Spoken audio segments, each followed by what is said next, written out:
이상 시인의 이 시가 무슨 상대성 이론과 물리학에 대한 시라고 아까도 비슷한 얘기를 하셨는데 그게 이제 이상은 왜 괴물인가?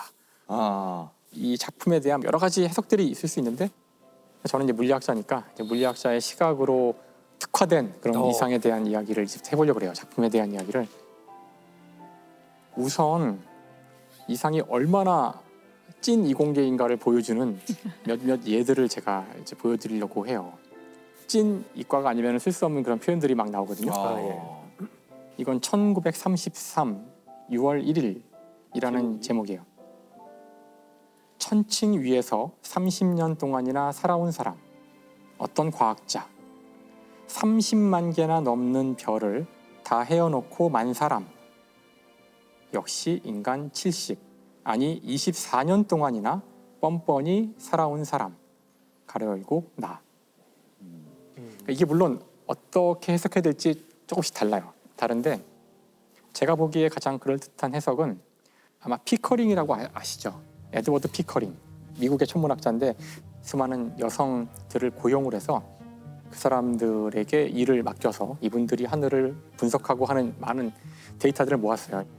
그래서 천칭이란 게 하늘의 별자리를 보는 건데요.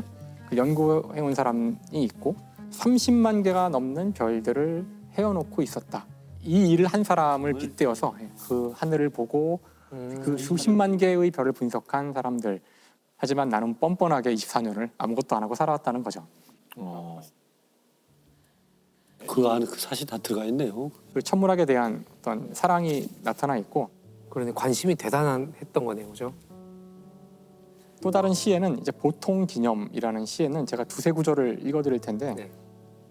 역시 나는 뉴턴이 가르치는 물리학에는 퍽 무지하였다. 물리학에 낙제하는 뇌수에 피가 묻은 것처럼 자그마하다. 나는 지구의 공전 일주를 기념할 줄 다 알았더라. 뉴턴이나 공전 뭐 이런 그 낙하 문제 이런 것들을 자유자재로 막 사용하고 있고요. 네. 서양에서는 정말 그 현대 과학의 혁명이 일어나고 있던 시기에 과연 우리는 그걸 알았을까? 이게 언제나 궁금했었거든요. 근데 이상 시인의 이 시를 보면 그게 들어있는 것 같고 우리가 생각한 거 이상으로 당시의 그 식민지 시대의 경성은요 굉장히 전 세계 뉴스에 밝았어요.